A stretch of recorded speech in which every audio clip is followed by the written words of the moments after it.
Hello and welcome to another Doctor's Assistant 1 video, and today I'm doing a video on why I like Star vs. the Forces of Evil.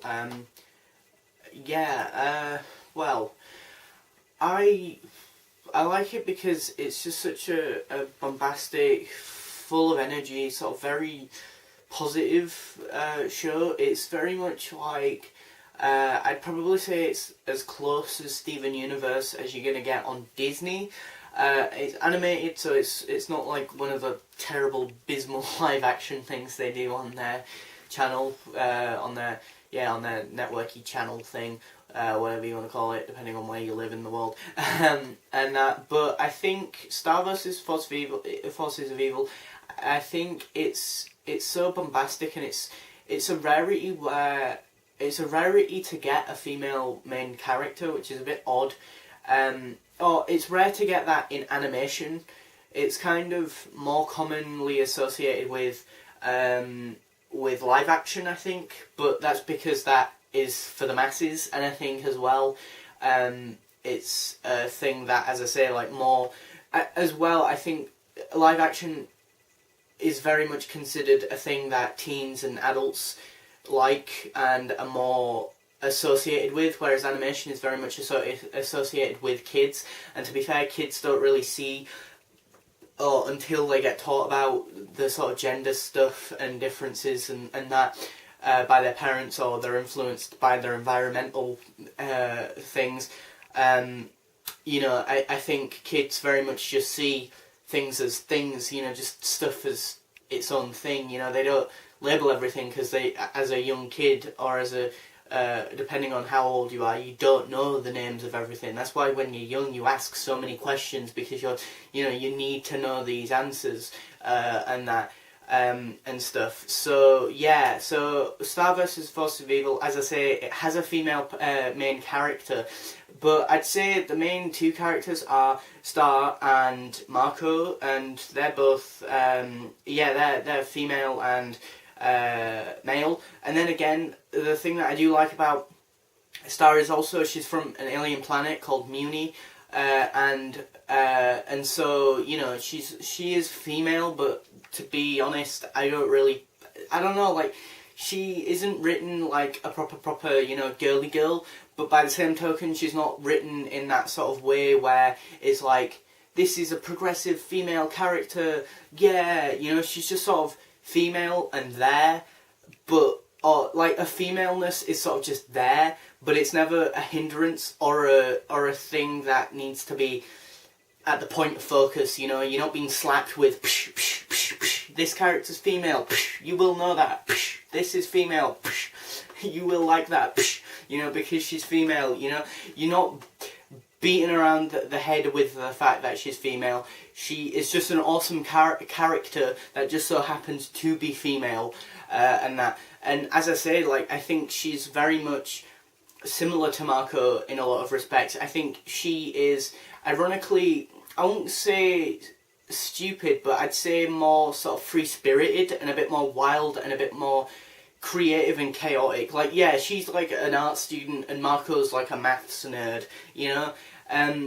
and so, as I say, like, she's not stupid, so to speak, but I think she's very much more creative than Marco. Marco is more intelligent and more a logical thinker, and that, he very much thinks logically about things and stuff. And I think it's cool to have these two characters sort of butt heads from time to time, and still sort of have to try and respect each other, even though their ideology is different.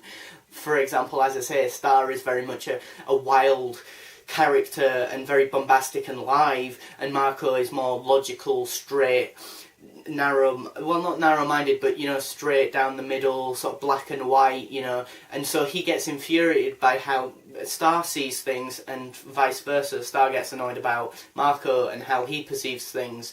And that there is a villain called Ludo. I quite like him because he's this sort of character who, although he's a villain, he's sort of this really bad villain, in the sense that he's not actually good at being a successful bad villain, and I quite like that. I think that's quite a unique twist on the whole a bad villain type thing.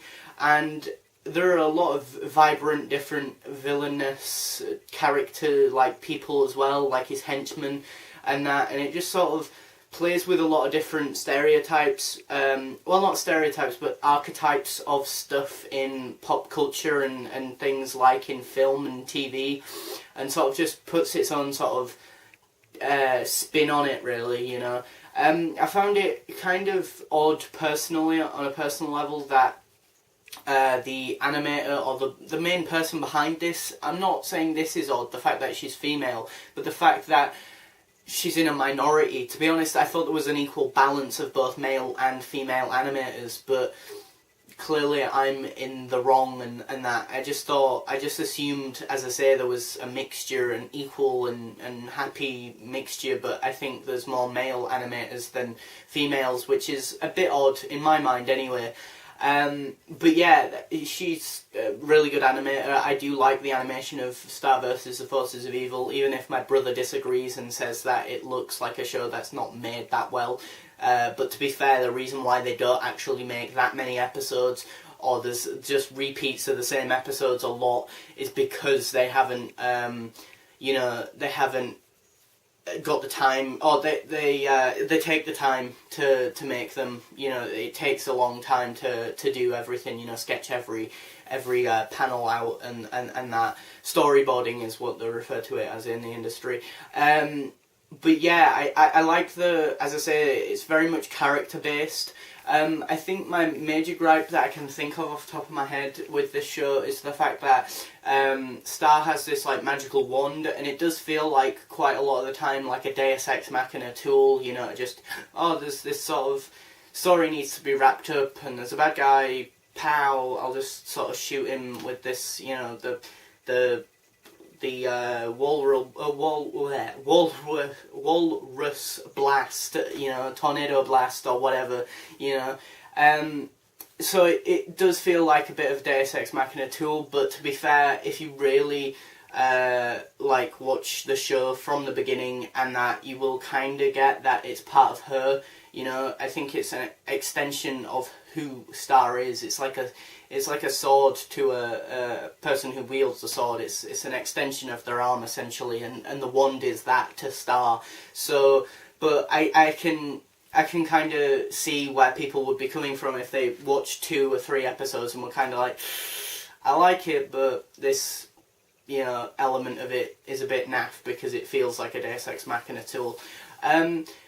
Some of the characters are sort of there, and I don't know, like Marco's mum and dad are kind of just there. They don't need that much development, I guess, but they're kind of just, as I say, there, and sometimes I feel like they could do with more development, but sometimes they are just very basic and are just there to sort of maybe pull back Marco from, you know, fully being involved with Star on all these wild adventures, because much like Doctor Who, you know, the adventures can be dangerous. It just so happens that because it's animation, people just assume, oh, it's light-hearted, it's going to be just fun and rainbows and stuff.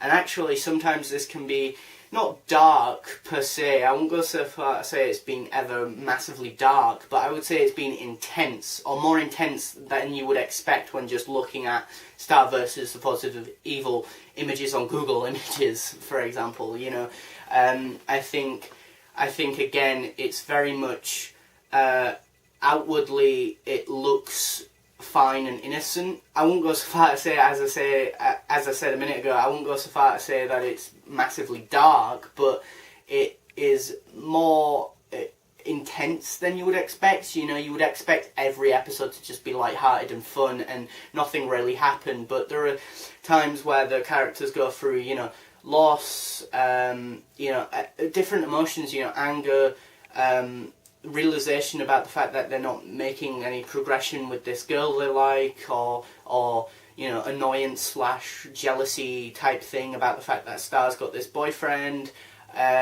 you know, all sorts of different stuff, you know, stuff about Marco's friends, you know, how Marco deals with like sort of other stuff, you know, and or just how they both deal with things. And there are other characters here and there, but to be fair, so far from what I've watched of it, I would say again another critique is that it does feel very like the world is like very small. You know, it does feel like Ludo and Toffee and the bad guys and the henchmen bad guys down there, Star, Marco's mum and dad, some school friends at school, the girl that Marco likes, Star's parents and people in Muni, and that's about it, really. I think it depends on the context of the adventure to who will be in that sort of story, so to speak. But what I'm getting at is there's never massively a recurring character. There is, but what I mean is, like, as I say, I think it's very much more of the format of like Doctor Who with just the one-off episodes sort of format, and that, which is fine because again I think you expect that from an animation when actually a lot of other animations have really complex story arcs. Hence the reason why I kind of came to this at one point and was kind of like, that episode didn't really tie in with anything with that one, or we don't have any real recurring characters except Star and Marco and maybe Marco's parents.